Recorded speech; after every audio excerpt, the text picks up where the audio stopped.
Pero kumpirmado po ha, kumpirmado, fake news ang ating presidente, bangag na fake news pa.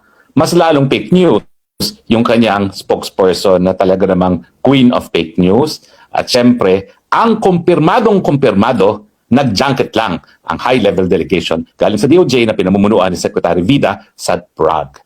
Nakita nyo naman nakapagdasal sila doon sa Santo Niño de Prague. No? Alam naman, yan talagang nais puntahan mga Pilipino. At I'm sure dahil nagpunta sila doon, nagpunta na rin sila doon sa Old Town District, nandoon yung Charles Bridge at nandoon yung astronomical clock.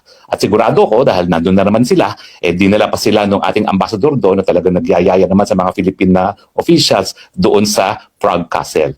At I'm sure nakatikim sila ng Prague food, no, na hindi naman ganun kasarap kaya hindi kayo masyadong maraming na-miss. Pero nakakabuisit, halatang halata na wala silang dahilan para magpunta sa Prague kasi nandoon naman yung ating ambassador.